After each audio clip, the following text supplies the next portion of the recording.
ಈ ದಿನದ ಅಂಶ ಏನಂದ್ರೆ ದೇವರ ರಾಜ್ಯ ಎಂಬುದಾಗಿ. ಇವತ್ತಿನ ವಚನ ಮತ್ತಾಯ 6ನೇ ಅಧ್ಯಾಯ 25ರಿಂದ 34 ತನಕ ಓದಿಕೊಂಡ್ವಿ. ಅದರಲ್ಲಿ ಮುಖ್ಯವಾಗಿ 33ನೇ ವಚನ ಮತ್ತೊಂದು ಸಲ ನಾವು ಓದಿಕೊಳ್ಳೋಣ.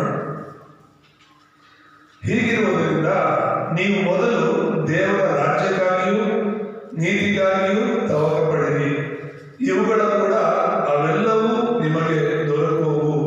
ಹಲ್ಲೆಲೂಯಾ. ಇಲ್ಲಿ ನಾವು ಯೋಚನೆ ಮಾಡಬೇಕಾಗಿರುವಂತಹ ವಿಷಯ, ಯಾವ ರಾಜ್ಯ ನಮಗೆ ಮುಖ್ಯ, ಯಾವ ರಾಜ್ಯಕ್ಕಾಗಿ ನಾವು ತವಕ ಪಡಬೇಕು, ಯಾವ ರಾಜ್ಯಕ್ಕಾಗಿ ನಾವು ಜೀವಿಸಬೇಕು ಅನ್ನೋದು ನಾವು ಅರ್ಥ ಮಾಡ್ಕೋಬೇಕು. ನಿನ್ನೆ ಅಂದಿನಾಪುರದಲ್ಲಿ ಒಂದು ಪ್ರಾರ್ಥನೆ ಇತ್ತು. 17ನೇ ತಾರೀಕು ಒಂದು ಸಹಭಾಗಿತ್ವ ಅಂತ ಹೇಳಿದ್ರೆ ಅವರು ಯೇಸುವನ್ನು ನಂಬಿದ್ರು, ರಂಗಯ್ಯ ಅಂತ ಹೇಳಿ ಅವರು ತೀರೋದ್ರು. ಎಲ್ಲ ಕ್ರೈಸ್ತರ ಪ್ರಕಾರನೇ ಬಾಕ್ಸ್ ಎಲ್ಲ ಮಾಡ್ಕೊಬಂದು ನೀಟಾಗಿ ಮಾಡಿದ್ವಿ. ಅವ್ರ ಕುಟುಂಬದವರು ತುಂಬಾ ಜನ ಯೇಸುವನ್ನು ನಂಬಿದ್ದಾರೆ. ನಂಜನಗೂಡಲ್ಲಿ, ಮೈಸೂರಲ್ಲಿ, ಮತ್ತೆ ಗುಂಡ್ಲುಪೇಟೆಯಲ್ಲಿ, ಕೇರಳ, ತಮಿಳುನಾಡು ಕಡೆ ಎಲ್ಲ ಇದ್ದಾರೆ. ಸೊ ಹಾಗಾಗಿ ಅವರಲ್ಲಿ ತುಂಬಾ ಜನ ಯೇಸುವನ್ನು ನಂಬಿದ್ದಾರೆ. ಆ ಸಾಲಿನಲ್ಲಿ ಅವರೆಲ್ಲರೂ ಬಂದಿದ್ರು. ಎಲ್ಲರೂ ಕ್ರೈಸ್ತರ ಪ್ರಕಾರ ಮಾಡೋದಕ್ಕೆ ಒಪ್ಕೊಂಡು ಸಮಾಧಾನವಾಗಿ ಎಲ್ಲವೂ ನಡೀತು. ನಿನ್ನೆ ಅವ್ರ ಮನೆಯಲ್ಲಿ ಪ್ರಾರ್ಥನೆ ಇಟ್ಕೊಂಡಿದ್ರು. ಹೊರಗಡೆ ಶಾಮಿನ ಹಾಕಿ ಚೇರೆಲ್ಲ ಹಾಕಿ ನೀಟಾಗಿ ಇತ್ತು. ಅವ್ರ ಸೇವಕರು ಅವ್ರನ್ನ ಇದುವರೆಗೂ ನಡೆಸಂತ ಸೇವಕರು ಬರೋಕ್ಕಾಗಿಲ್ಲ, ಯಾವುದೋ ಒಂದು ಮೀಟಿಂಗಲ್ಲಿ ಬ್ಯುಸಿ ಆಗಿದ್ರು. ನಮಗೆ ಕೊನೆ ಕ್ಷಣದಲ್ಲಿ ಹೇಳಿದ್ರು ನೀವೇ ನಡೆಸ್ಕೊಡಿ ಅಂತ. ಸೊ ಅವಾಗ ಕೂಡ ನಾನು ಈ ಒಂದು ಸಂದೇಶವನ್ನು ಹೇಳ್ತಾ ಇದ್ದೆ, ದೇವರ ರಾಜ್ಯ ಎಷ್ಟು ಪ್ರಾಮುಖ್ಯ ಎಂಬುದಾಗಿ. ಆ ವ್ಯಕ್ತಿ ಸತ್ತು ದೇವರ ರಾಜ್ಯದಲ್ಲಿ ಇದ್ದಾರೆ. ಅದನ್ನು ಬದುಕಿರೋರು ಈಗ ಯೇಸುವಿನ ನಂಬಿಕೊಳ್ಳೋದು, ಯೇಸುವಿನ ರಾಜ್ಯದೊಳಗೆ ಸೇರೋದು ತುಂಬಾ ಮುಖ್ಯ ಎಂಬುದಾಗಿ. ಈ ಲೋಕದಲ್ಲಿರುವಂತಹ ಜನರು ಯಾವುದಕ್ಕಾಗಿ ಪ್ರಯಾಸ ಪಡ್ತಿದ್ದಾರೆ, ಯಾವುದಕ್ಕಾಗಿ ಕಷ್ಟಪಡ್ತಿದ್ದಾರೆ ಅಂದ್ರೆ ಈ ಲೋಕದ ವಿಷಯಗಳಲ್ಲಿ, ಭೂಲೋಕದ ವಿಷಯಗಳಲ್ಲಿ ಚಿಂತೆ ಮಾಡ್ಕೊಂಡಿರ್ತಾರೆ. ನಾವು ಕೂಡ ನಮ್ಮ ಸಭೆಗೆ ಬರುವಂತಹ ವಿಶ್ವಾಸಕ್ಕೆ ಎಷ್ಟೋ ಸಲ ಹೇಳ್ತೀವಿ, ದೇವರಿಗೆ ಮೊದಲನೇ ಆದ್ಯತೆ ಕೊಡಿ, ದೇವರ ರಾಜ್ಯಕ್ಕೆ ಮೊದಲು ಆದ್ಯತೆ ಕೊಡಿ ಅಂತ ಹೇಳ್ಬಿಟ್ಟು. ಆದ್ರೆ ತುಂಬಾ ಜನ ದೇವರಿಗೆ, ದೇವರ ವಾಕ್ಯಕ್ಕೆ ಕಿವಿಗೊಡೋದೇ ಇಲ್ಲ. ದೇವರ ವಾಕ್ಯ ಹೇಳುತ್ತಲ್ಲ, ಕಿವಿ ಉಳ್ಳವರು ಕೇಳಲಿ ಎಂಬುದಾಗಿ. ಕಿವಿ ಉಳ್ಳವರು ಕೇಳೋದಂದ್ರೆ ಕೇಳಿಸ್ಕೊಂಡು ಸುಮ್ಮನೆ ಇರೋದಲ್ಲ, ಅದರಂತೆ ಮಾಡುವವರು. ಹಲ್ಲೆಲೂಯ. ಹಾಗಾಗಿ ಇವತ್ತು ಈ ಒಂದು ದೇವರ ರಾಜ್ಯ ಮತ್ತು ಇದರ ಕುರಿತಾಗಿ ಸ್ವಲ್ಪ ವಿವರವಾಗಿ ನೋಡೋಣ.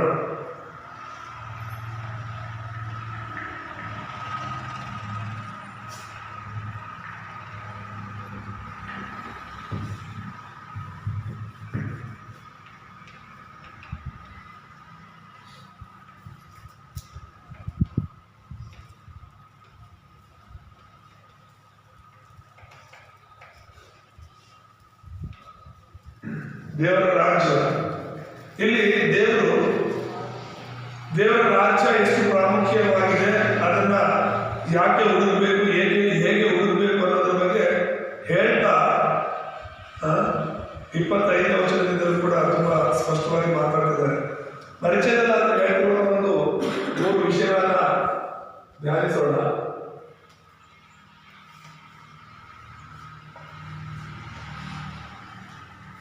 ಜನರು ಅನೇಕ ವಿಷಯಗಳಲ್ಲಿ ಚಿಂತಿತರಾಗಿರ್ತಾರೆ. ದೇವರಿಗೆ ಉದಾಹರಣೆಯಾಗಿ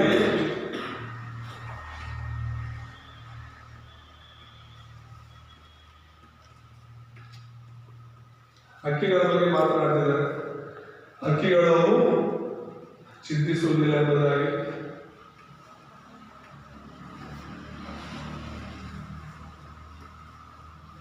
ಹೂಗಳ ಬಗ್ಗೆ ಮತ್ತೆ ಅದಕ್ಕಿರುವಂತಹ ಅಲಂಕಾರದ ಬಗ್ಗೆ ಮಾತನಾಡಿರುವುದನ್ನು ನಾವು ನೋಡ್ತೀವಿ. ಮತ್ತೆ ದೇವರು ಹೇಳಿರುವಂಥದ್ದು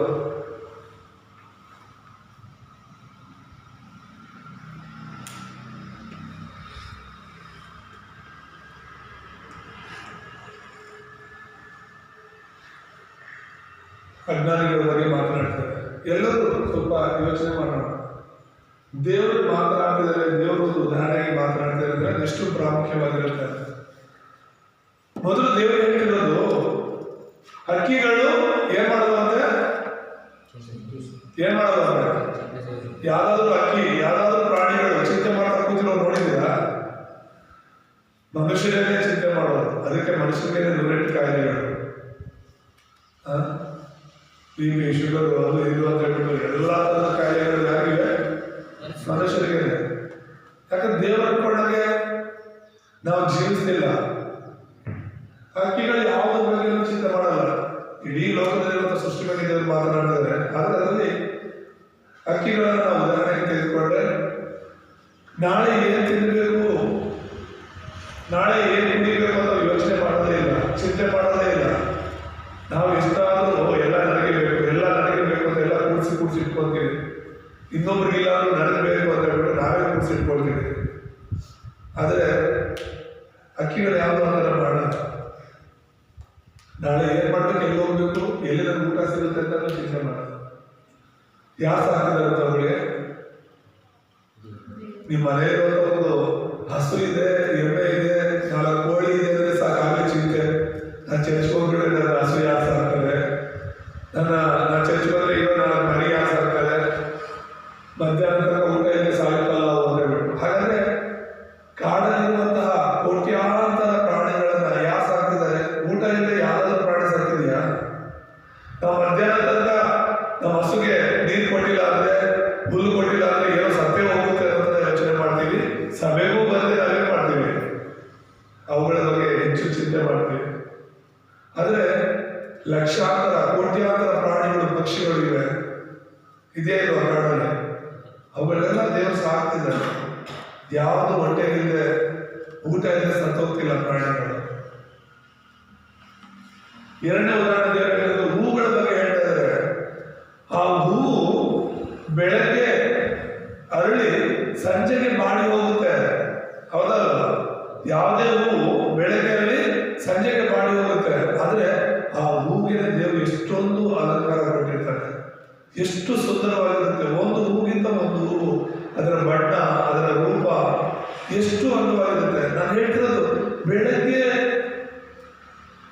ಬೆಳಗ್ಗೆ ಬಂದು ಸಂಜೆಗೆ ಬಾಡಿ ಹೋಗುವಂಥದ್ದು, ಬೆಳಗ್ಗೆ ಅರಳಿ ಸಂಜೆಗೆ ಬಾಡಿ ಹೋಗುವಂತ ಆ ಹೂವಿಗೆ ದೇವರು ಅಷ್ಟೊಂದು ಬಣ್ಣ, ಅಷ್ಟೊಂದು ಆ ಅಲಂಕಾರ, ಅಷ್ಟೊಂದು ಅಂದವನ್ನ ಕೊಟ್ಟಿರ್ಬೇಕಾದ್ರೆ, ಆ ಹೂ ಬಗ್ಗೆ ದೇವರು ಅಷ್ಟೊಂದು ಚಿಂತೆ ಮಾಡಿರ್ಬೇಕಾದ್ರೆ ಇಂದಿನ ಬಗ್ಗೆ ದೇವರು ಚಿಂತೆ ಮಾಡ್ತಿಲ್ವಾ?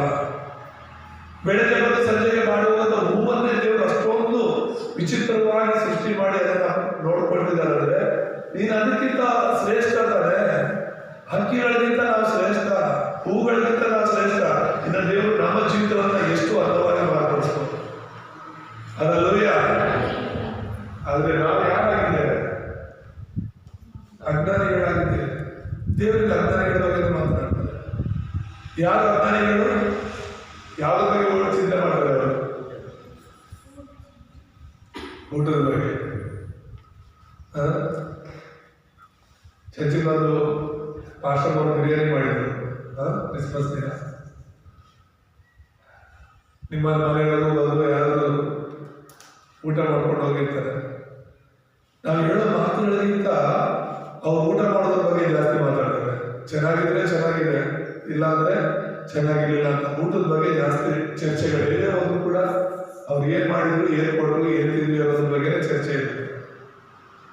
ಅದೇ ಸಭೆಯಲ್ಲಿ ಬಂದಾಗ ನಾವು ಊಟದ ಬಗ್ಗೆ ಚಿಂತೆ ಮಾಡಿದ್ರೆ ನಾವು ಅಜ್ಞಾನಿಗಳಾಗಲ್ವಾ? ನಾವು ದೇವರ ಬಗ್ಗೆ ಯೋಚನೆ ಮಾಡ್ಬೇಕಾಗಿರೋದು, ದೇವರ ವಾಕ್ಯದ ಬಗ್ಗೆ ಯೋಚನೆ ಮಾಡ್ಬೇಕಾಗಿರೋದು.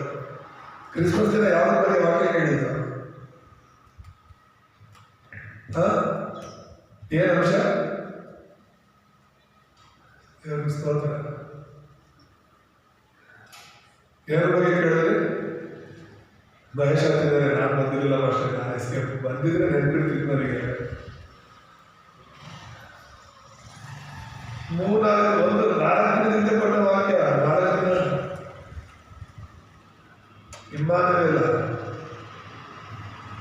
ದೇವರು ನಿನ್ ಜೊತೆ ಇದ್ದಾರೆ, ಯೇಸು ಕ್ರಿಸ್ತ ನಿನ್ ಜೊತೆ ಇದ್ದಾರೆ, ಪರಿಶುದ್ಧಾತ್ಮ ನಿನ್ ಜೊತೆ ಇದ್ದಾರೆ ಅಂತ ಹೇಳ್ಬಿಟ್ಟು ಹೇಳ್ತೀವಿ. ಯಾರು ಒಬ್ಬರಿಗೂ ಗೊತ್ತಿಲ್ಲ, ನೆನಪಿಲ್ಲ. ನೀವು ಹೇಳಿದ್ವಲ್ಲ, 4 ದಿನದಿಂದ ಕೇಳಿರುವಂತ ವಾಕ್ಯ ನೆನಪಿರಲ್ಲ ಅಂದ್ರೆ ಏನ್ ಹೇಳೋದು? ಯಾವ್ದ್ರ ಬಗ್ಗೆ ಕೇಳಿದ್ರು? ಇಮ್ಮಾನುವೇಲ.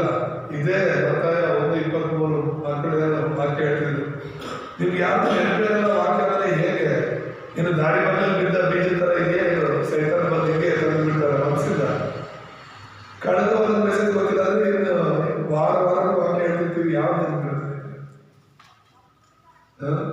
ಊಟದ ಬಗ್ಗೆ, ಬಟ್ಟೆ ಬಗ್ಗೆ, ಮನೆ ಬಗ್ಗೆ ಯೋಚನೆ ಮಾಡೋದನ್ನ ನಿಲ್ಲಿಸಿ ನಾವು ಏನನ್ನ ಹುಡುಕೋರಾಗಬೇಕು?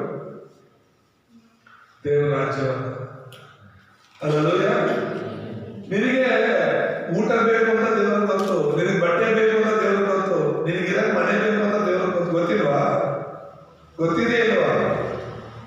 ನನ್ನ ಮಕ್ಕಳಿದ್ದಾರೆ, ಅವ್ರು ನನಗೆ ಕ್ರಿಸ್ಮಸ್ ಬಟ್ಟೆ ಕೊಡಿಸಿ ಅಪ್ಪ ಅಂತ ಹೇಳಿಲ್ಲ, ಕ್ರಿಸ್ಮಸ್ ಒಳ್ಳೆ ಊಟ ಕೊಡಿಸಿ ಅಂತ ಹೇಳಿಲ್ಲ, ಇದಕ್ಕೆ ಒಂದು ಒಳ್ಳೆ ಮನೆ ಮಾಡಪ್ಪ ನಮಗೆ ಅಂತ ಹೇಳಿಲ್ಲ. ಅವ್ರನ್ನೆಲ್ಲ ಬೇಕು ಅಂತ ನಾವು ಮುಂಚಿತವಾಗಿಯೇ ಮಾಡ್ತೀವಿ. ಯಾವುದೇ ತಂದೆ ತಾಯಿ ಅವ್ರ ಹತ್ರ ಹಣ ಇರುತ್ತೋ ಇಲ್ವೋ, ಆ ಸಮಯ ಅಂತ ಬಂದಾಗ ಮಕ್ಕಳಿಗೆ ಅವ್ರನ್ನ ಏನ್ ಮಾಡಬೇಕು ಅಂತ ಮಾಡೇ ಮಾಡ್ತಾರೆ. ಕೆಟ್ಟವ್ರು ನಾವು, ಕೆಟ್ಟವರಾದ ನಾವೇ ನಮ್ಮ ಮಕ್ಕಳ ಬಗ್ಗೆ ಎಷ್ಟೊಂದು ಚಿಂತೆ ಮಾಡ್ತೀವಿ.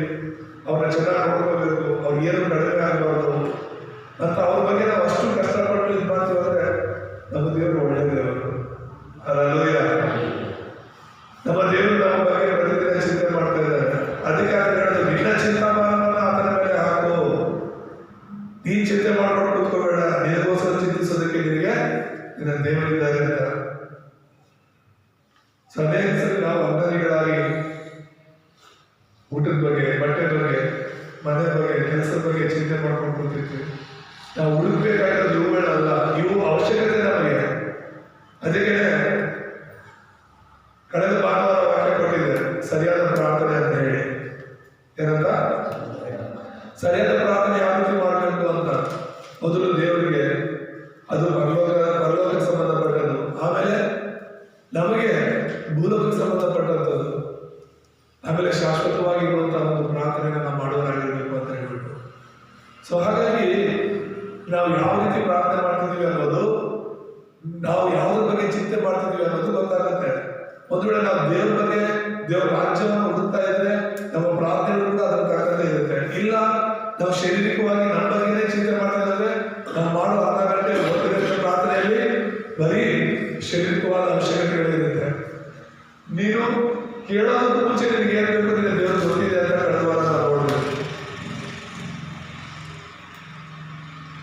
ಗೊತ್ತಿಲ್ವಾ? ನೀವು ಬೇಡೋದಕ್ಕಿಂತ ಹೆಚ್ಚಾಗಿ, ನೀವು ಬೇಡೋದಕ್ಕಿಂತ ಹೆಚ್ಚಾಗಿ छोड़ोना, ನೀವು ಬೇಡೋದಕ್ಕಿಂತ ಹೆಚ್ಚಾಗಿ ಅಂದ್ರೆ ದೇವರು ಕೊಡೋದಾಗಿದೆ. ಹಾಗಾಗಿ ನಾವು ನಮ್ಮ ಶರೀರವಾಗಿ ಏನ್ ಬೇಕು ಅದಕ್ಕಾಗಿ ಎಲ್ಲ ನಾವು ಚಿಂತೆ ಮಾಡ್ಬೇಕಾಗೋದು. ದೇವ್ರಿಗೆ ಏನ್ ಬೇಕು, ಏನ್ ಮಾಡಿದ್ರೆ ದೇವ್ರಿಗೆ ಇಷ್ಟ ಆಗುತ್ತೆ ಅನ್ನೋದನ್ನ ನಾವು ನೋಡ್ಬೇಕು. ಸೊ ಇಲ್ಲಿ 3 ರಾಜ್ಯಗಳಿವೆ. ಎಷ್ಟು ರಾಜ್ಯಗಳು? 3 ರಾಜ್ಯಗಳಿವೆ. ಆ 3 ರಾಜ್ಯಗಳು ನಾವು ಸ್ವಲ್ಪ ವಿವರವಾಗಿ ತಿಳ್ಕೊಳ್ಳೋ ಪ್ರಯತ್ನ ಮಾಡೋಣ.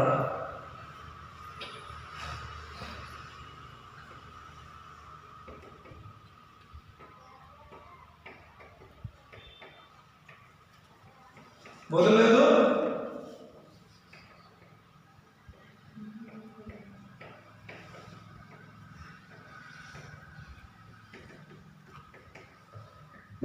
ಭೂಲೋಕ ರಾಜ್ಯ.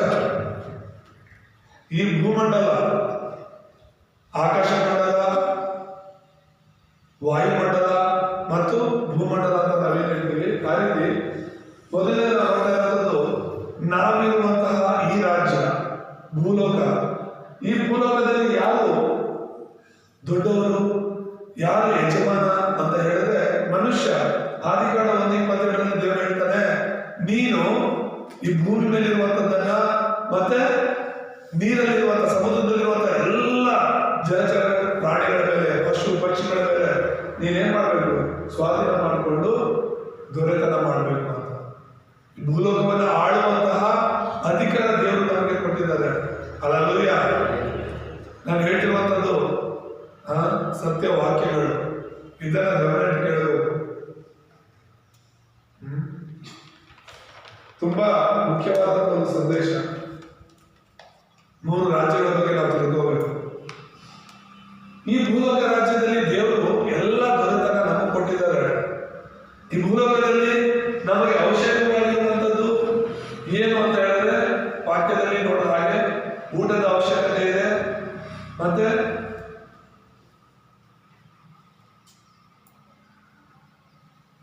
ಬಟ್ಟೆಯ ಅವಶ್ಯಕತೆ ಇದೆ, ಮತ್ತೆ ವಸತಿ ಒಂದು ವೇಳೆ ಮನೆಯ ಅವಶ್ಯಕತೆ ಇದೆ.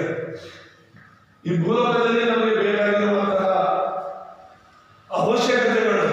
ಅವಶ್ಯಕತೆಗೆ ಮೀರಿ ಅಲ್ಲ.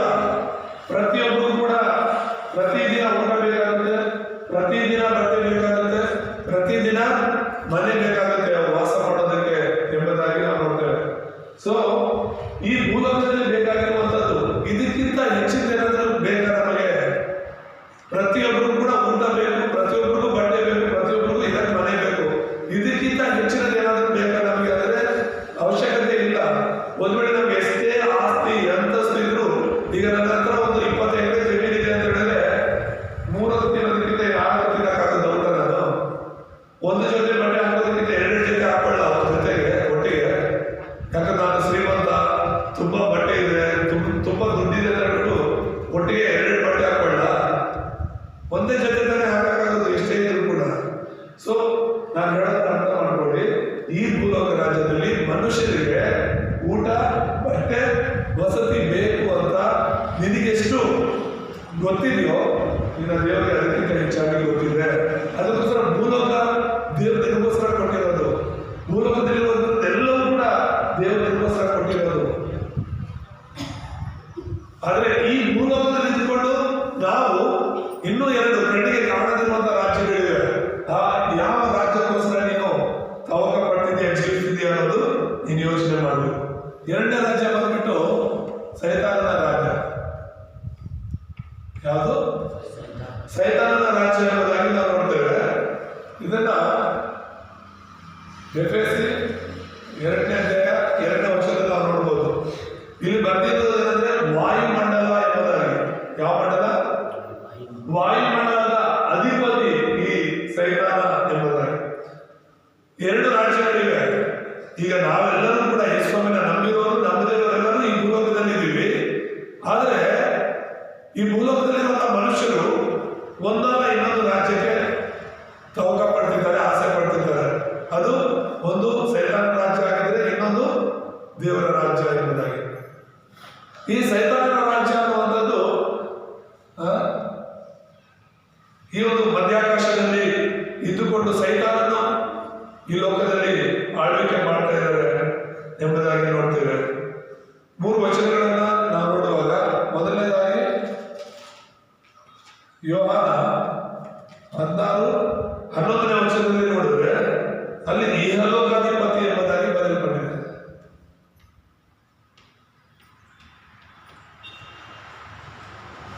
ಏನಂತ? ಇಹಲೋಕಾಧಿಪತಿ ಅಂತ. ಇಹ ಅಂದ್ರೆ ಈ ಭೂಮಿಗೆ ಅಧಿಪತಿ ಯಾರಾಗಿದ್ದಾರೆ? ಸೈತಾನ. ಆಗ್ಲೇ ಹೇಳಿದೆ, ದೇವರು ಈ ದೊರೆತನವನ್ನು ನಮಗೆ ಕೊಟ್ಟಿದ್ರು. ಆದ್ರೆ ನಾವು ಪಾಪ ಮಾಡಿ ದೇವರ ಮಾತಿಗೆ ವಿರುದ್ಧವಾಗಿ ನಡೆದುಕೊಂಡು, ದೇವರ ಆಸೆಗೆ ವಿರುದ್ಧವಾಗಿ ನಡ್ಕೊಳ್ಳೋದ್ರಿಂದ ಈ ಭೂಲೋಕ ರಾಜ್ಯವನ್ನ ಯಾಕೆ ಹೋಗಿಸ್ಬಿಟ್ಟು ನಾವು ಸೈತಾನ ಹೋಗಿಸ್ಬಿಟ್ಟು. ಸೊ ಇವತ್ತು ಇಹಲೋಕದ ಅಧಿಪತಿ ಯಾರು ಅಂದ್ರೆ ಸೈತಾನ ಎಂಬುದಾಗಿ ಯೇಸು ಸ್ವಾಮಿನೇ ಹೇಳ್ತಿರೋದನ್ನ ನಾವು ನೋಡ್ತೇವೆ. ಮತ್ತೆ 2ನೇದಾಗಿ ನಾವು ನೋಡುವಾಗ 2 ಕೊರಿಂಥ 4 ಮತ್ತು 5ನೇ ವಚನಗಳನ್ನು ನೋಡುವಾಗ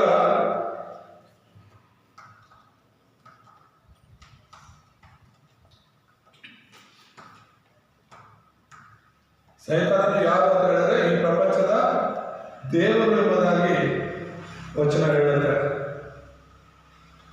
ಸರ್ವಾಧಿಕಾರಿಯಾಗಿರುವಂತಹ ದೇವರು ಈ ಲೋಕದಲ್ಲಿರುವಂತಹ ಜನರಿಗೆ ದೇವರು. ಆದ್ರೆ ನಾವೇನ್ ಮಾಡ್ಬಿಟ್ವಿ?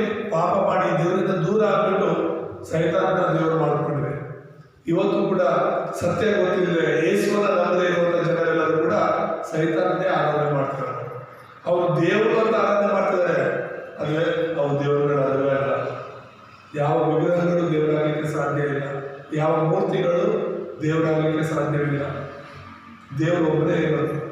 ಸೊ ಆ ದೇವರನ್ನ ಬಿಟ್ಟು ಜನರೆಲ್ಲರೂ ಕೂಡ ಈ ಪ್ರಪಂಚದ ದೇವರಾಗಿರುವಂತಹ ಸೈತಾನರನ್ನ ಪೂಜೆ ಮಾಡ್ತಿದ್ದಾರೆ. ಮತ್ತೆ ಇನ್ನೊಂದು ವಚನವನ್ನು ನಾವು ನೋಡುವಾಗ ಯೋಹಾನ 8:44 ಅಲ್ಲಿ ಈ ಸೈತಾನನ ತಂದೆ ಎಂಬುದಾಗಿ ಹೇಳ್ತಾರೆ. ಸೈತಾನ ನಿಮ್ಮ ತಂದೆ ಅಂತ. ನಮ್ಮ ತಂದೆ ಯಾರು? ಪರಲೋಕದಲ್ಲಿರುವ ನಮ್ಮ ತಂದೆ ಎಂಬುದಾಗಿ. ಎಲ್ಲಿರೋ ನಮ್ಮ ತಂದೆ?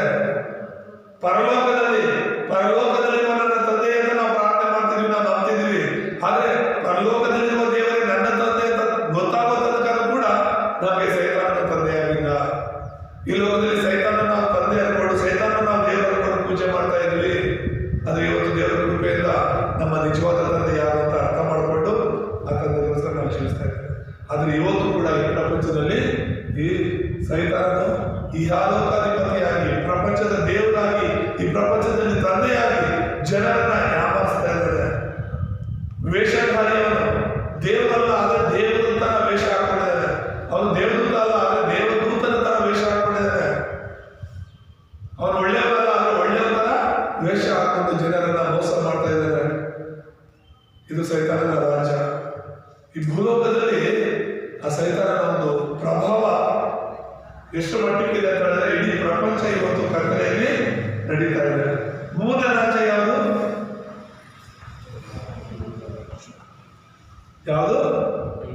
ದೇವರ ರಾಜ್ಯ ಎಂಬುದಾಗಿ ನೋಡ್ತೇವೆ. ಅಪೊಸ್ತಲರ ಕೃತ್ಯಗಳಲ್ಲಿ 1ನೇ ಅಧ್ಯಾಯ 3ನೇ ವಚನದಲ್ಲಿ ನಾವು ನೋಡುವಾಗ ದೇವರು ಹೇಳ್ತಿರುವಂತ ಯೇಸು ಸ್ವಾಮಿ ಸತ್ತು ಎದ್ದು ಬಂದ ಮೇಲೆ ಸುಮಾರು 40 ದಿನಗಳ ಕಾಲ ಶಿಷ್ಯರ ಜೊತೆ ಇದ್ದುಕೊಂಡು ಶಿಷ್ಯರಿಗೆ ಹೇಳ್ತಿದ್ದದ್ದು ಈ ಪರಲೋಕ ರಾಜ್ಯದ ಕುರಿತು. ಹಲ್ಲೆಲೂಯ. ಈ ದೇವರ ರಾಜ್ಯದ ಕುರಿತು ಹೇಳ್ತಾ ಇದ್ರು. 40 ದಿನ ಸತತವಾಗಿ ದೇವರು ತನ್ನ ರಾಜ್ಯದ ಕುರಿತಾಗಿ ಹೇಳ್ತಾ ಇದ್ದಾರೆ. ಆ ರಾಜ್ಯ ಎಷ್ಟು ಪ್ರಾಮುಖ್ಯ. ಶಿಷ್ಯರಿಗೆಲ್ಲರೂ ಕೂಡ ದೇವರ ರಾಜ್ಯದ ಸಂಗತಿಗಳನ್ನು 40 ದಿನ ಹೇಳ್ತಾ ಇದ್ರು. ಯೇಸು ಸ್ವಾಮಿ 3.5 ವರ್ಷಗಳ ಕಾಲ ಸೇವೆ ಮಾಡಿದಾಗಲೂ ಕೂಡ ಈ ದೇವರ ರಾಜ್ಯದ ಬಗ್ಗೆ ಹೇಳೋದಂದ್ರೆ ಆ ರಾಜ್ಯ ಎಷ್ಟು ಪ್ರಾಮುಖ್ಯ ಅನ್ನೋದನ್ನ ನಾವು ಅರ್ಥ ಮಾಡ್ಕೋಬೇಕು.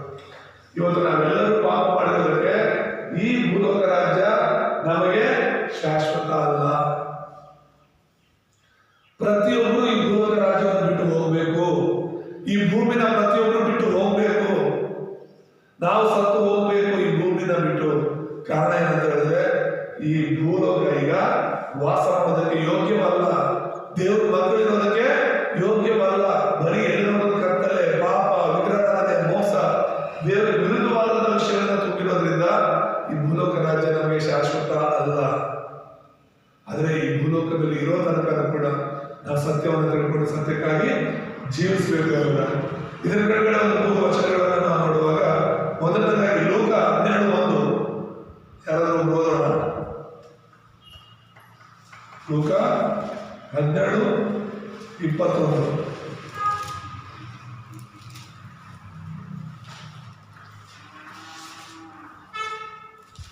ಇಗೋ ಇಲ್ಲಿ ಇದೆ, ಅವೋ ಅಲ್ಲಿ ಅದೆ ಎಂದು ಹೇಳುವುದಕ್ಕಾಗದು. ದೇವರ ರಾಜ್ಯವು ನಿಮ್ಮಲ್ಲಿಯೇ ಅದೆ ಅಂತ ತಿಳುಕೊಳ್ಳಿರಿ ಎಂದು ಉತ್ತರ ಕೊಟ್ಟನು. ಎಲ್ಲಿದೆ ದೇವರ ರಾಜ್ಯ? ಹೇಳಿಲ್ಲ, ಎಲ್ಲಿದೆ?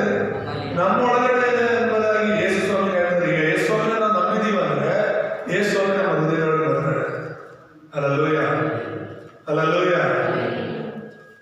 ದೇವರು ಇರೋ ಕಡೆ ಅದು ದೇವಸ್ಥಾನ ಆಗುತ್ತೆ ಅಲ್ವಾ? ದೇವ್ರ ಇದ್ರೆ ದೇವಸ್ಥಾನ ಆಗುತ್ತಾ ಅಥವಾ ದೇವ್ರ ಇಲ್ಲ ಅನ್ನೋದು ದೇವಸ್ಥಾನ ಆಗುತ್ತಾ? ಒಂದು ದೇವಸ್ಥಾನ ಆದ್ಮೇಲೆ ಅಲ್ಲಿ ಏನಿರ್ಬೇಕು? ದೇವರು ಇರಬೇಕು. ಆ ದೇವರು ಇಲ್ಲ ಅಂತ ಹೇಳಿದ್ರೆ ದೇವಸ್ಥಾನ ಅಂತ ಹೇಳಲ್ಲ. ನಾನು ದೇವರ ಆಲಯ ಅನ್ನೋದಾದ್ರೆ ದೇವರು ಇಲ್ಲಿ ಇರಬೇಕು. ಹಲ್ಲೆಲೂಯ. ದೇವರು ಇಲ್ಲಿ ಇದ್ದಾರೆ ಅಂದ್ರೆ ನಾನು ನೀನು ದೇವರ ಆಲಯಗಳಾಗಿದ್ದೇವೆ. ದೇವರು ನನ್ನಲ್ಲಿದ್ದಾರೆ ಅಂದ್ರೆ ನಾನು ದೇವರ ರಾಜ್ಯ. ಹಲ್ಲೆಲೂಯ. ನನ್ನ ಒಳಗಡೆ ದೇವರೇ ಬಂದವರು, ದೇವರ ರಾಜ್ಯ ಕೂಡ ನನ್ನ ಒಳಗಡೆ ಇಳಿದು ಬಂದಿದೆ ಎಂಬುದಾಗಿ. ಕೊಲೊಸ್ಸೆ 1:13 ಓದೋಣ.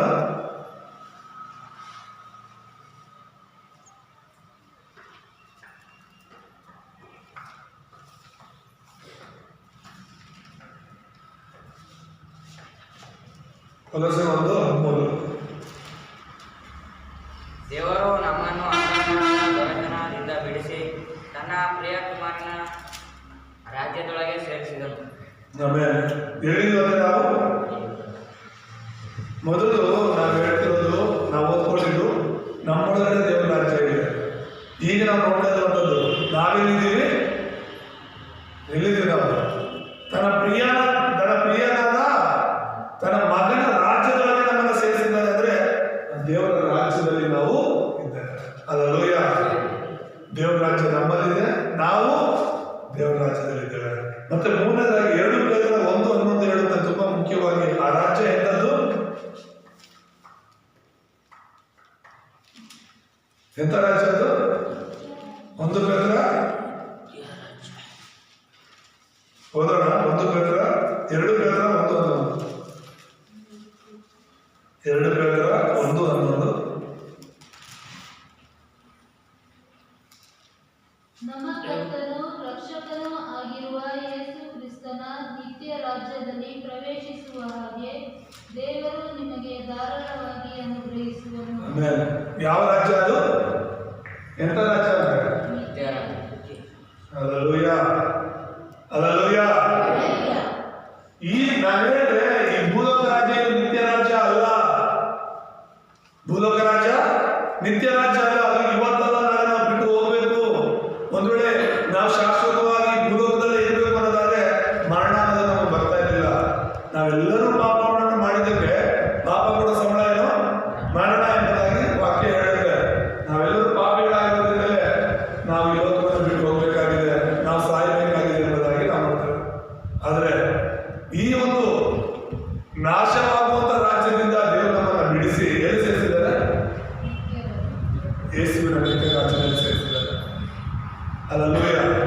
ಸೊ ದೇವರ ರಾಜ್ಯ ಅನ್ನೋದು ಈಗ 6:33 ನಿಮ್ಗೆ ಅರ್ಥ ಆಗಿರ್ಬೇಕು. ದೇವರ ರಾಜ್ಯಕ್ಕಾಗಿ ನೀತಿಗಾಗಿ ತವಕ ಪಡೆದರೆ ಆ ರಾಜ್ಯ ನನ್ನಲ್ಲಿದೆ, ಆ ದೇವರ ರಾಜ್ಯ ನನ್ನಲ್ಲಿದೆ, ನಾನು ದೇವರ ರಾಜ್ಯದಲ್ಲಿದ್ದೀನಿ ಮತ್ತು ಆ ರಾಜ್ಯ ಶಾಶ್ವತವಾದ ರಾಜ್ಯ. ಆ ರಾಜ್ಯ ಯಾವತ್ತೂ ಬಿದ್ದೋಗಲ್ಲ. ದೇವರ ರಾಜ್ಯ ಯಾವತ್ತೂ ಬಿದ್ದೋಗಲ್ಲ. ದೇವರ ರಾಜ್ಯವನ್ನು ಯಾರು ನಾಶ ಮಾಡ್ಲಿಕ್ಕೆ ಸಾಧ್ಯವಿಲ್ಲ. ಆ ರಾಜ್ಯದಲ್ಲಿ ನಾನು ನೀನು ಪ್ರಜೆಯಾಗಿದ್ದೇವೆ. ಹಲ್ಲೆಲೂಯಾ. ಆ ದೇವರ ರಾಜ್ಯದ ಪ್ರಜೆಗಳಾಗಿ ನಾವಿದ್ದೇವೆ. ಪರಲೋಕ ರಾಜ್ಯದ ಸಂಸ್ಥಾನದಲ್ಲಿ ನಾವಿವತ್ತು ಇದ್ದೇವೆ. ಅರ್ಥ ಆಗ್ತಿದೆ ಹೇಳ್ತಿರೋದು? 3 ರಾಜ್ಯಗಳಿದೆ ಈ ಭೂಲೋಕದಲ್ಲಿ. ಈ ಲೋಕ ನಮಗೆ ಕಾಣ್ತಾ ಇದೆ. ಈ ಭೂಲೋಕ ಇದು ಕಣ್ಣು ಕಾಣಿರುವಂತ ರಾಜ್ಯ. ಇದು ಶಾಶ್ವತವಾದ ರಾಜ್ಯ ಅಲ್ಲ. ಇವತ್ತಿರುತ್ತೆ, ನಾಳೆ ಹೋಗ್ತೀವಿ ನಾವು. ಈ ಭೂಲೋಕ ಕೂಡ ನಾಶವಾಗಿಬಿಡುತ್ತೆ. ಆದರೆ ಕಣ್ಣು ಕಾಣದಿರುವಂತ ರಾಜ್ಯಗಳು ಮಾತ್ರ ಶಾಶ್ವತ. ಅವು ಯಾವುದು ಅಂದ್ರೆ, ಒಂದು ಸೈತಾನ್ ರಾಜ್ಯ, ಅದು ನರಕ. ಒಂದು ದೇವರ ರಾಜ್ಯ, ಅದು ಪರಲೋಕ. ಇವೆರಡು ಶಾಶ್ವತವಾಗಿರುತ್ತೆ. ನಿನ್ನ ಆತ್ಮ ಅನ್ನೋದು ಈ ಭೂಲೋಕದಲ್ಲಿರುವಾಗಲೇ ತೀರ್ಮಾನ ಮಾಡ್ಕೋಬೇಕು, ನೀನು ಯಾವ ರಾಜ್ಯಕ್ಕೆ ಹೋಗ್ಬೇಕು ಅಂತ. ಸತ್ತ ಮೇಲೆ ನಿಮ್ಗೆ ಅವಕಾಶ ಇಲ್ಲ. ಸತ್ತ ಮೇಲೆ ಯಾರು ಕೂಡ ಪರಲೋಕಕ್ಕೆ ಹೋಗ್ಬೇಕ ನರಕಕ್ಕೆ ಹೋಗ್ಬೇಕನ್ನೋ ಅವಕಾಶ, ಒಂದು ಆಯ್ಕೆ ಅನ್ನೋದು ಇರೋದಿಲ್ಲ. ಈ ಭೂಲೋಕದಲ್ಲಿ ನೀನು ತಿನ್ನೋಣ ಕುಡಿಯೋಣ, ನಾಳೆ ಸಾಯ್ತೀವಲ್ಲ, ಸತ್ತಾಗ ಏನ್ ಎತ್ಕೊಂಡು ಹೋಗ್ತೀವಿ, ಇರುವಂತ ಸ್ವಲ್ಪ ದಿನ ಎಂಜಾಯ್ ಮಾಡ್ಬಿಟ್ಟು ಸಾಯೋಣ ಅಂತ ಹೇಳ್ಬಿಟ್ಟು ಎಷ್ಟೋ ಜನ ತಮ್ಮ ಜೀವಿತಗಳನ್ನ ಹಾಳು ಮಾಡ್ಕೊಂಡು ನರಕಕ್ಕೆ ಹೋಗ್ತಾ ಇದ್ದಾರೆ. ಒಂದ್ಸಲಿ ನಾವು ಸತ್ತರೆ ದುಡ್ಡು ಕಳ್ಕೊಂಡು ಸಂಪಾದನೆ ಮಾಡ್ಕೊಳ್ತೀವಿ, ಬಟ್ಟೆ ಕಳ್ಕೊಂಡು ಸಂಪಾದನೆ ಮಾಡ್ಕೊ, ಆಸ್ತಿ ಕಳ್ಕೊಂಡು ಸಂಪಾದನೆ ಮಾಡ್ಕೊಳ್ತೀವಿ. ಇಲ್ಲೊಂದ್ರೆ ನಾವು ಏನ್ ಕಳ್ಕೊಂಡು ಸಂಪಾದನೆ ಮಾಡ್ಕೊಳ್ತೀವಿ, ಪ್ರಾಣ ಕಳ್ಕೊಂಡ್ರೆ ಸಂಪಾದನೆ ಮಾಡ್ಕೊಳಕ್ಕಾಗಲ್ಲ. ಒಂದ್ಸಲಿ ನಾವು ಸತ್ತರೆ ಅದನ್ನು ಮತ್ತೆ ಪಡ್ಕೊಳ್ಳೋಕ್ಕೆ ಆಗೋದಿಲ್ಲ. ಹಾಗಾಗಿ ಸಾವು ಮುಂಚೆ ಯೇಸುವನ್ನ ಕಂಡುಕೊಳ್ಳೋದು ತುಂಬಾ ಮುಖ್ಯ. ಹಲ್ಲೆಲೂಯಾ. ಯೇಸುವಿನ ರಾಜ್ಯವನ್ನು ಕಂಡುಕೊಳ್ಳೋದು ಮುಖ್ಯ. ಈಗ ನೀನು ಯೇಸುವಿನ ನಂಬದ ಮೇಲೆ ಊಟ ಬೇಕು, ಬಟ್ಟೆ ಬೇಕು, ಮನೆ ಬೇಕು ಅಂತ ದೇವರು ಗೊತ್ತು. ದೇವರ ನಿನ್ನ ಕೊಡ್ತಾರೆ. ನೀನು ಅದಕ್ಕಾಗಿ ಪ್ರಾರ್ಥನೆ ಮಾಡಿಲ್ಲ ಅಂತ ದೇವರಿಗೆ ಖಂಡಿತ ಕೊಡ್ತಾರೆ. ನೀನು ದೇವರ ರಾಜ್ಯಕ್ಕಾಗಿ ನೀತಿಯಾಗಿ ತವಕ ಪಡಬೇಕು. ಹೇಗೆ ಮಾಸ್ಟರ್, ನಾನು ಹೇಗೆ ತವಕ ಮಾಡಿದ್ರೆ? ಭಾನುವಾರ ಆರಾಧನೆ ಮಾಡೋದಕ್ಕೆ ಕಷ್ಟ ಆದ್ರೆ ಹೇಗೆ ನಮಗೆ? ದೇವರ ಆರಾಧನೆಗೆ ಮಾಡೋದಕ್ಕೆ ಕಷ್ಟ, ದೇವರ ಸೇವೆ ಮಾಡೋದಕ್ಕೆ ಕಷ್ಟ, ನಾಳೆ ಜನರಿಗೆ ಸ್ವಾರ್ಥ ಹೇಳೋದು ಕಷ್ಟ, ದೇವರ ಆರಾಧನೆ ಮಾಡೋದು ಕಷ್ಟ, ದೇವರ ವಾಕ್ಯ ಕೇಳಿಸ್ಕೊಳ್ಳೋದು ಕಷ್ಟ. ನಾವೇ ಸಭೆ ಬರೋಕ್ಕೆ ಇನ್ನೂ ಕಷ್ಟ ಪಡ್ತಿರ್ತೀವಿ. ಇನ್ನು ನಾವು 4 ಜನರನ್ನ ಯಾವಾಗ ನಡೆಸ್ತೀವಿ? ಈ ಸತ್ಯ ತಿಳ್ಕೊಂಡ್ಮೇಲೆ ನಿನ್ನ ಕುಟುಂಬದವರು, ನಿನ್ನ ಸ್ವಂತದವರು, ಹಾಗಾದ್ರೆ ನರಕಕ್ಕೆ ಹೋಗೋದು ನಿನಗೆ ಇಷ್ಟನಾ? ಸತ್ಯ ತಿಳ್ಕೊಂಡಿರುವಂತ ನೀನು ಯಾವುದೋ ಸುದ್ದಿ ಎಲ್ಲೋ ನಡೆದಿದೆ ಅಂದ್ರೆ ಸಾಕು, ಹೋಗ್ಬಿಟ್ಟು ಎಲ್ಲರೂ ಏನಿದೆ ಗೊತ್ತಾ, ಇವತ್ತಿಗೆ ಆಯ್ತು. ಮೊನ್ನೆ ಕ್ರಿಸ್ಮಸ್ ದಿನದ ರಾತ್ರಿ 24 ರಾತ್ರಿ ಅನ್ಸುತ್ತೆ, ಬೆಂಗಳೂರಿಂದ ಒಂದು AC ಬಸ್ಸು, ಸ್ಲೀಪರ್ ಬಸ್ ಹೋಗ್ತಾ ಇತ್ತು. ಕಾರ್ಕಳನ ಎಲ್ಲ ಒಂದು ಕಡೆ ಹೋಗ್ತಾ ಇತ್ತು. ಎಲ್ಲ ಒಳ್ಳೆ ನಿದ್ರೆಯಲ್ಲಿದ್ರು. ಸುಮಾರು ಆಕ್ಸಿಡೆಂಟ್ ಆಗಿದೆ, ಬಸ್ಗಳು ಸುಟ್ಟೋಗಿರೋದು ನಾವು ನೋಡಿದ್ವಿ ರೀಸೆಂಟ್ ಆಗಿ ಕೂಡ. 1-2-3 ತಿಂಗಳ ಹಿಂದೆನೂ ಕೂಡ ಕಾವೇರಿ ಬಸ್ ಆಂಧ್ರದಲ್ಲಿ ಸುಟ್ಟೋಯ್ತು, ತುಂಬ ಜನ ಸತ್ತೋದ್ರು. ಮೊನ್ನೆ ಕೂಡ ಚಿತ್ರದುರ್ಗದ ಹತ್ರ ಆ ಬಸ್ಸು ಅದೇ ಒಂದು ಟ್ಯಾಂಕರ್, ಡೀಸೆಲ್ ಟ್ಯಾಂಕರ್ ಏನೋ ಸ್ಪೀಡಾಗಿ ಹೋಗ್ತಾ ಇತ್ತು. ಆಪೋಸಿಟ್ ಅಲ್ಲಿ ಈ ಬಸ್ ಬರ್ತಾ ಇತ್ತು. ಇವನು ಆ ಡಿವೈಡರ್ನ ಗುದ್ದಿ ಪಲ್ಟಿ ಹೊಡೆದು ಆ ಬಸ್ ಮೇಲೆ ಬಿದ್ದಿರೋದು. ಆ ಡೀಸೆಲ್ ಟ್ಯಾಂಕರ್ ಹೊಡೆದಿರೋದು ಬಸ್ಸಿಗೆ. ಅದಕ್ಕೆ ಆ ಡೀಸೆಲ್ ಟ್ಯಾಂಕರ್ ಹೊಡೆದು ಆ ಕಿಡಿ ಹತ್ಕೊಂಡ ತಕ್ಷಣ ಇಡೀ ಬಸ್ಸು ಒಟ್ಟಿಗೆ ಬೆಂಕಿ ಹತ್ಕೊಂಡ್ಬಿಡ್ತು. 11 ಜನ ನಿದ್ರೆಯಲ್ಲೇ ಸತ್ತೋಗಿದ್ರು. ರಾತ್ರಿ 1-2 ಗಂಟೆಗೆ ನಡೆದಿರೋದು. ಸ್ಲೀಪರ್ ಬಸ್ ಆದರೆ ಎಲ್ಲ ಫುಲ್ ಗ್ಲಾಸ್ ಎಲ್ಲ ಕ್ಲೋಸ್ ಇರುತ್ತೆ, ಬಾಗಿಲ ಡೋರ್ ಎಲ್ಲ ಕ್ಲೋಸ್ ಆಗಿರುತ್ತೆ. ಮತ್ತೆ ಆ ಒಳ್ಳೆ ನಿದ್ರೆ ಎದ್ದ ತಕ್ಷಣ ಏನು ನಡೀತಿದೆ ಅಂತ ಗೊತ್ತಿಲ್ಲ. ಏನು ನಡೀತಿದೆ ಅಂತ ಹೇಳಿ ಅವರು ಆ ನಿದ್ರೆ ಹೋಗೋದ್ರೊಳಗಡೆ ಅವ್ರು ಸುಟ್ಟು ಭಸ್ಮವಾಗಿದ್ದಾರೆ 11 ಜನ. ಇನ್ನು ತುಂಬ ಜನ ಆಸ್ಪತ್ರೆಯಲ್ಲಿದ್ದಾರೆ. ಇನ್ನು ಎಷ್ಟು ಜನ ಸಾಯ್ತಾರೆ ಗೊತ್ತಿಲ್ಲ. ಪ್ರತಿದಿನ ಸಾಯ್ತಾ ಇದ್ದಾರೆ ಗೊತ್ತಾ? ಲಕ್ಷಾಂತರ ಜನ ಪ್ರತಿ ಕ್ಷಣ ಜನ ಸಾಯ್ತಾ ಇದ್ದಾರೆ. ಪ್ರತಿ ಕ್ಷಣ ಸಾಯ್ತಿದ್ದಾರೆ. ನಾವೇನು ಗೊತ್ತಾ, ಯಾರಾದ್ರೂ ಬೈಕ್ ಆಕ್ಸಿಡೆಂಟ್ ಆಗ್ತಿದ್ರೆ ಅವ್ರಿಗೆ ಬೈಕ್ ಓಡಿಸೋದು ಬರಲ್ಲ. ನನಗೆ ಎಷ್ಟು ವರ್ಷದಿಂದ ಅನುಭವ ಇದೆ ಗೊತ್ತಾ, ನನಗೆ ಚೆನ್ನಾಗಿ ಬರುತ್ತೆ ಬೈಕ್ ಓಡಿಸೋದು ಅಂತ ಓಡಿಸ್ತೀವಿ. ಕಾರ್ ಓಡಿಸೋದು, ಯಾರೋ ಕಾರ್ ಆಕ್ಸಿಡೆಂಟ್ ಆಗಿದೆ ಅಂದರೆ ಅವ್ರಿಗಾಗಿರ್ಬೋದು, ನನಗೆ ಚೆನ್ನಾಗಿ ಗೊತ್ತು ಕಾರ್ ಡ್ರೈವಿಂಗ್ ಮಾಡೋದು. ನಾನು ತಪ್ಪಿಸ್ಕೊಂಡ್ಬಿಡ್ತೀನಿ ಹೆಂಗಾದ್ರು. ಅವನ ಥರ ನಾನು ಗುದ್ದಲ್ಲ, ಸಾಯಲ್ಲ. ನೀನು ಎಷ್ಟೇ ಎಚ್ಚರವಾಗಿದ್ದು ಹಿಂದೆಯಿಂದ ಬಂದು ಗುದ್ದು ಬಿಡ್ತೇನೆ. ಸಾವು ಅನ್ನೋದು ಕಟ್ಟಿಟ್ಟ ಬುತ್ತಿ ಎಲ್ಲರಿಗೂ ಕೂಡ. ನಾವು ಸಾವಿನ ತಪ್ಪಿಸ್ಕೊಳಕ್ಕಾಗಲ್ಲ. ಯಾರು ಕೂಡ ಇದನ್ನು ಸಾವಿನ ತಪ್ಪಿಸ್ಕೊಳಕ್ಕಾಗಲ್ಲ. ನೀರು ತಪ್ಪಿಸ್ಕೊಳಕ್ಕಾಗಲ್ಲ. ಎಷ್ಟೋ ಸಲ ಒಂದು ವೇಳೆ ಸಾವು ತನಕ ಹೋಗಿರೋ ಸಡನ್ ಆಗಿ ಸಾಯೋ ಪರಿಸ್ಥಿತಿಯಲ್ಲಿ ಬಂದಿರ್ಬೋದು. ಆಗತ್ತೆ, ನೀನು ಯಾವಾಗಲೂ ಬದುಕಿರ್ತೀಯ ಅಂತ ಅಲ್ವಲ್ಲ. ಆ ಕ್ಷಣದಲ್ಲಿ ನೀನು ಬದುಕುಳಿದಿರ್ಬೋದು, ಆದರೆ ಸಾವು ಅನ್ನೋದು ಇದ್ದೇ ಇದೆ ಅಲ್ವಾ? ಹಾಗಾಗಿ ನಾನು ಹೇಳ್ತಿರೋದೇನೆಂದ್ರೆ, ಊಟ, ತಿಂಡಿ, ಬಟ್ಟೆ, ಈ ಲೋಕದ ವಿಷಯಗಳು, ಲೋಕದ ಆಡಂಬರ, ಇದನ್ನೇ ನೀನು ನೆಚ್ಕೊಂಡು ಜೀವಿಸಬೇಡ. ನಿನ್ನ ಜೀವನದಲ್ಲಿ ಯೇಸು ಮುಖ್ಯ ಆಗಬೇಕು. ಯೇಸುವಿನ ರಾಜ್ಯ ಮುಖ್ಯ ಆಗಬೇಕು. ಸಾಕಿಷ್ಟು ದಿನ ನಾವು ಈ ಲೋಕಕ್ಕಾಗಿ ಬದುಕಿದ್ರು. ಈಗ ಯೇಸುಗಾಗಿ ನಾವೇನು ಮಾಡೋಣ, ಯೇಸುಗಾಗಿ ನಾವು ಏನು ಮಾಡೋಣ ಅನ್ನೋದು ಯೋಚನೆ ಮಾಡೋದು. ಅದೇ ತವಕ ಕೊಡೋದು. ಹಲ್ಲೆಲೂಯಾ, ದೇವರ ನಾಮಕ್ಕೆ ಸ್ತೋತ್ರ. ಸೊ ದೇವರ ರಾಜ್ಯ ಉಳಿಸಬೇಕು ಅಂದ್ರೆ ಏನು ಮಾಡಬೇಕು?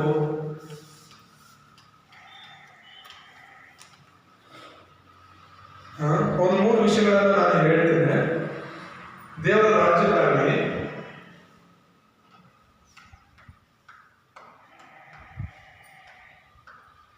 ಒಂದು 3 ಕಾರ್ಯಗಳು ನಾವು ಮಾಡಬೇಕಾಗಿರೋದು. ತವಕ ಕೊಡೋದು ಅಂದ್ರೆ ಮೊದಲನೇದಾಗಿ ಗಲಾತ್ಯ 2:20 ಏನು ಹೇಳುತ್ತೆ?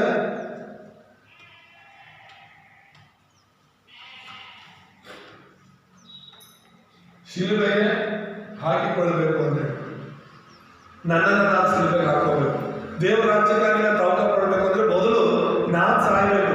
ನಾನು ಸಾಯೋದಂದ್ರೆ ನನ್ನ ಆಲೋಚನೆಗಳು, ನನ್ನ ಸ್ವಂತ ಉದ್ದೇಶ, ಆಸೆ, ಈ ಲೋಕದ ಈ ಅಜ್ಞಾನದಿಂದ ಜೀವಿಸ್ತಾ ಇರುವಂತಹ ಆ ಅಜ್ಞಾನ ಸಾಯಬೇಕು. ನಮ್ಮ ಕಣ್ಣುಗಳು ತೆಗೆದುಕೊಡ್ಬೇಕು. ಈ ದೇವರ ರಾಜ್ಯ ಸೈತಾನ ರಾಜ್ಯ ಇದೆ. ನಾನು ಸೈತಾನ ರಾಜ್ಯಕ್ಕೆ ಸಂಬಂಧಪಟ್ಟವನಲ್ಲ. ನಾನು ಕತ್ತಲೆಯ ರಾಜ್ಯಕ್ಕೆ ಸಂಬಂಧಪಟ್ಟವನಲ್ಲ. ನಾನು ಪಾಪದ ರಾಜ್ಯಕ್ಕೆ ಸಂಬಂಧಪಟ್ಟವನಲ್ಲ. ನಾನು ದೇವರ ರಾಜ್ಯಕ್ಕೆ, ಬೆಳಕಿಗೆ ಸಂಬಂಧಪಟ್ಟವನು, ಪರಿಶುದ್ಧತೆಗೆ ಸಂಬಂಧಪಟ್ಟವನು ಅನ್ನುವಂತಹ ಒಂದು ಅರಿವನ್ನು ಇಟ್ಕೊಂಡು ನಾವೇನ್ ಮಾಡಬೇಕು?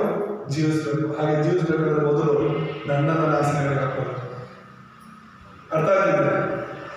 ನನ್ನನ್ನು ನಾನು ಸಿಲುಬೆಗೆ ಹಾಕೊಂಡಿದ್ದೀನಿ ಅಂದ್ರೆ ನನ್ನ ಇಷ್ಟಕ್ಕೆ ನಾನು ಬದುಕಲ್ಲ, ದೇವರ ಇಷ್ಟಕ್ಕೆ ಬದುಕ್ತೀನಿ. ದೇವರ ಇಷ್ಟಕ್ಕೆ ಬದುಕ್ತೀನಿ. ಹಾಗಾಗಿ ಅದು ಮೊದಲನೇದಾಗಿ ನಾವು ಅರ್ಥ ಮಾಡಬೇಕು. ಎರಡನೇದಾಗಿ ನಾವು ನೋಡುವಾಗ ಫಿಲಿಪ್ಪಿ 3:7 ಫಿಲಿಪ್ಪಿ 3:7 ಏನಿದೆ?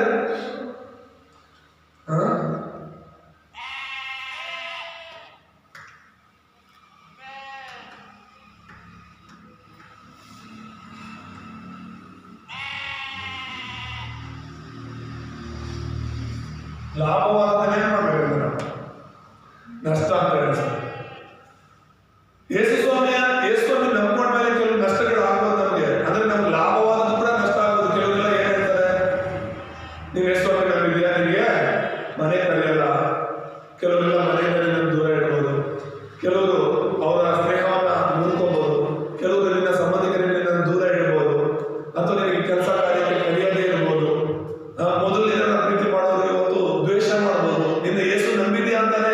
ನಿನ್ನನ್ನು ದ್ವೇಷ ಮಾಡಬಹುದು. ಕೆಲವು ವಿಷಯದಲ್ಲಿ ಲಾಭವಾಗಿರ್ಬೋದು, ಶಾರೀರಿಕವಾಗಿ ನೀನು ಬದುಕಿರುವಾಗ ಶಾರೀರಿಕವಾಗಿ ಲಾಭವಾಗಿರ್ಬೋದು. ಆದರೆ ಯೇಸುವನ್ನು ನಂಬದ ಮೇಲೆ ಅದು ನಿನ್ನ ನಷ್ಟ ಅಂತ ನೀವು ಪರಿಗಣಿಸಬೇಕು. ಯೇಸುವನ್ನ ಹಿಂಬಾಲಿಸೋದು, ಯೇಸುಗಾಗಿ ಜೀವಿಸೋದೇ ನನಗೆ ಲಾಭ ಅಂತ ತೀರ್ಮಾನ ಮಾಡ್ಕೋಬೇಕು. ಪೌಲನು ಹೇಳೋದಿದ್ದು ನನಗೆ ಲಾಭವಾದದ್ದಲ್ಲ, ಕ್ರಿಸ್ತನ ನಿಮಿತ್ತವಾಗಿ ನಷ್ಟ ಅಂತ ಹೇಳ್ತಾರೆ. ಇದು ದೇವರನ್ನ ಹುಡುಕೋದು. ಅಂದರೆ ಯೇಸುನ ನಂಬ್ಕೊಂಡು ಕೂಡ ಈ ಲೋಕದಲ್ಲಿ ನಾನು ಏನ್ ತಗೊಳ್ಳಿ, ಏನ್ ಮಾಡಲಿ, ಏನ್ ಸಂಪಾದನೆ ಮಾಡಲಿ, ಶಾರೀರಿಕವಾಗಿ ಸತ್ಯ ಗೊತ್ತಿದ್ರು ಕೂಡ ಅಸತ್ಯವಾದ ಹಿಂದೆ ನಾವು ಹೋಗಬಾರ್ದು. ನಷ್ಟವಾದದನ್ನ ನಾವು ಸಂತೋಷವಾಗಿ ಸ್ವೀಕರಿಸಬೇಕು. ಯೇಸುವಲ್ಲಿ ನನಗೆ ನಷ್ಟ ಆದರೂ ಪರವಾಗಿಲ್ಲ, ಯೇಸುಗಾಗಿ ನಾನು ಏನು ಕಳ್ಕೊಂಡ್ರೂ ಪರವಾಗಿಲ್ಲ. ಅದು ಲೋಕದ ದೃಷ್ಟಿಯಲ್ಲಿ ಇವನ್ಯಾರು ಯೇಸು ನಂಬ್ಕೊಂಡು ಇದೆಲ್ಲ ಬಿಟ್ಬಿಡ್ತಿದ್ದಾರಲ್ಲ ಅಂತ ಹೇಳ್ಬಿಟ್ಟು ಊರಲ್ಲಿ ಅದೇ ಥರ ಹೇಳ್ತಿದ್ದಾರೆ, ನೀನು ಯೇಸು ನಂಬ್ಕೊಂಡೆ ಅಲ್ಲಿ ಬರೋಂಗಿಲ್ಲ, ಇಲ್ಲಿ ಬರೋಂಗಿಲ್ಲ, ಅದು ಮಾಡೋಂಗಿಲ್ಲ, ಇದು ಮಾಡೋಂಗಿಲ್ಲ. ಮೊದಲಿದ್ದಂತೆ ಈಗ ಇಲ್ಲದೆ ಇರ್ಬೋದು ನಿನ್ನ ಜೊತೆ ಜನ, ಪರವಾಗಿಲ್ಲ.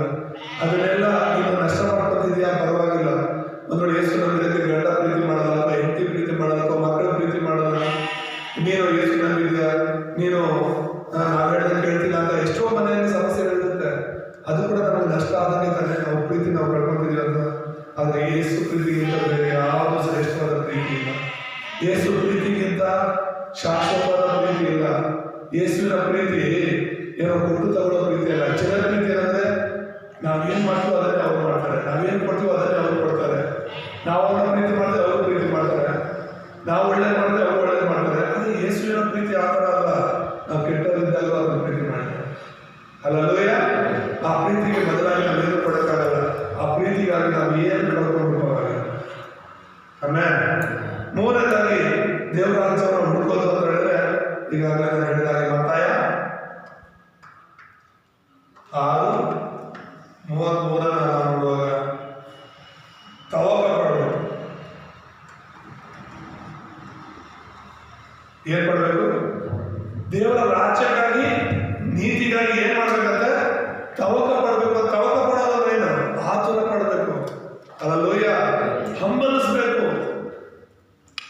ಭಾನುವಾರ ಸಭೆ ಬಂತು ಅಂತ ಹೇಳಿದ್ರೆ, ಅಯ್ಯೋ ಭಾನುವಾರ ಅಷ್ಟೇ ಬಂತ ಅಂದ್ರೆ ನಿನ್ಗೆ ದೇವರ ಸಭೆ, ದೇವರ ಆರಾಧನೆ ಆಸಕ್ತಿ ಇಲ್ಲ ಅಂತ ಅರ್ಥ.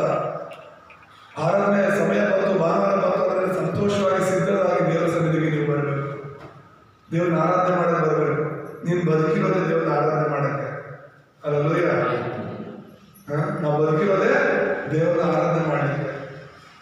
ನಾವು ದೇವರನ್ನ ಆರಾಧನೆ ಮಾಡೋದು ದಿನವನ್ನ, ಆ ಸಮಯವನ್ನ ನಾವು ಬೇರೆ ಕಡೆ ಹೋಗ್ತೀವಿ ಅಂದ್ರೆ ಸೈತಾನ್ ಯಾವ ರೀತಿ ನಮ್ಮ ಆಲೋಚನೆಗಳಲ್ಲಿ ಕಾರ್ಯ ಮಾಡ್ತಿದ್ದಾನೆ. ದೇವರಿಂದ ದೂರ ಇದ್ದೀವಿ ಅಂದ್ರೆ ಸೈತಾನನು ನಮ್ಮ ಹೃದಯಗಳಲ್ಲಿ ಕಾರ್ಯ ಮಾಡ್ತಾನೆ. ಪಾಪದ ಕಾರ್ಯಗಳನ್ನು ತರ್ತಾನೆ, ಲೋಕದ ಕಾರ್ಯಗಳನ್ನು ತುಂಬಿಸ್ತಾನೆ. ದೇವರ ಆರಾಧನೆ ಮಾಡೋದ್ರಲ್ಲಿ ನಾವು ಸೋತೋಗಬಾರದು.